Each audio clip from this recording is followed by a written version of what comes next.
হরে কৃষ্ণ। স্বাগত বন্ধুরা নতুন আর একটা রেসিপিতে। তো আজকের এই রেসিপিটা হলো লাউ পাতা আর সিম দিয়ে এই রেসিপিটা।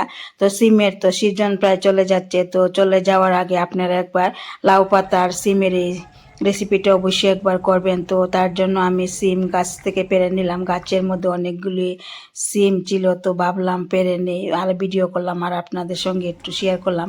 আর পাশের বাড়ির থেকে গিয়ে লাউ ডুগা আনলাম, পাতাগুলি দিয়ে আমি এই রেসিপিটা করব। সিমগুলো আমি এইভাবে কেটে নিলাম। আর এখানে একটা মশলা তৈরি করতে হবে, তার জন্য এখানে আমি সাদা সরিষা নিলাম 1 চামচ, হাফ চামচ পোস্ত নিলাম, একটা কাঁচা লঙ্কা, 2 টুকরো আদা, আর নিলাম বাদাম, কাজু বাদাম। তো এটা তো নিরামিষভাবে তৈরি হবে, তার জন্যই বাদাম দিতে হবে। আর যারা আমিষভাবে তৈরি করবেন পেঁয়াজ রসুন এখানে দিতে পারেন। তো এবার বেটে নিচ্ছি। তো এই পাতুরিটা করার জন্য কিন্তু বেটে নিতে হবে, শিলনোড়াতে, মিক্সি জারে করলে হবে না। তো এইভাবে কিন্তু বেটে নিতে হবে। একদম খুব ভালো করে বেটে নিলাম। এবার এটা থেকে অর্ধেকটা আমি নেব আর অর্ধেকটা আবার পরে দেব। আর এই বেটে রাখা মিশ্রণটা দিয়ে দিলাম। পরিমাণ মতো হলুদ গুঁড়ো, পরিমাণ মতো লবণ, অল্প ধনে পাতা কুচি, অল্প পরিমাণে ঝাল লঙ্কা গুঁড়ো, সরিষার তেল 1 চামচ দিয়ে দিলাম। এবার হাত দিয়ে খুব ভালোভাবে একদম মেখে নিতে হবে। তো একদম কিন্তু খুব ভালোভাবে মেখে নিলাম, এইভাবেই মেখে নিতে হবে। তো লাউ পাতাগুলি কিন্তু আমি খুব ভালোভাবে ধুয়ে নিলাম। তো লাউ পাতাটা খুব ভালোভাবে ধুয়ে নিলাম। এবার এই মেখে রাখা এই পুরটা দিয়ে দিতে হবে।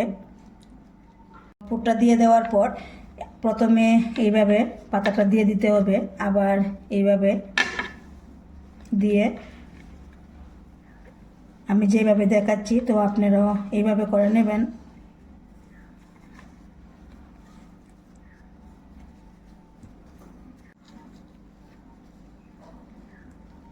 এভাবে কিন্তু আমি বানিয়ে নিলাম।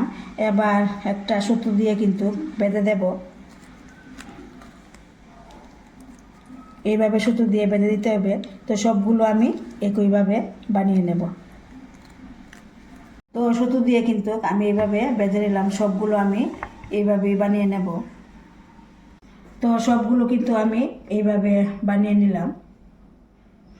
চুলাতে কড়া বসিয়ে দিলাম, পরিমাণ মতো সরিষার তেল দিয়ে দিলাম। এরপর এগুলো একে একে দিয়ে দেব। তো সবগুলো তেলের মধ্যে দিয়ে দিলাম। এবার ঢাকা দিয়ে দেব। আর এখানে 5 মিনিটের মতো ভেজে নিতে হবে। আর কিছুক্ষণ পর আবার আমি কিন্তু একটু উল্টিয়ে দেব। তো একদম কিন্তু ভাজা হয়ে গেল। তো এখন যে বাকি যে মিশ্রণটা ছিল ওটার মধ্যে একটু হলুদ মিশিয়ে দিলাম আর লবণ দিয়ে দিলাম। দিয়ে এবার খুব ভালোভাবে আবার মিশিয়ে আবার কিছুক্ষণ ভেজে নেব।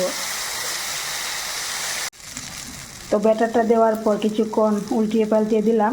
এবার কিন্তু ভাজা হয়ে গেল, তো নামিয়ে নেব। তো এটা তৈরি হয়ে গেল সিমের পাতুরি, লাউ পাতা মধ্যে সিম দিয়ে এই পাতুরি। খেতে কিন্তু একদমই দুর্দান্ত অসাধারণ হলো।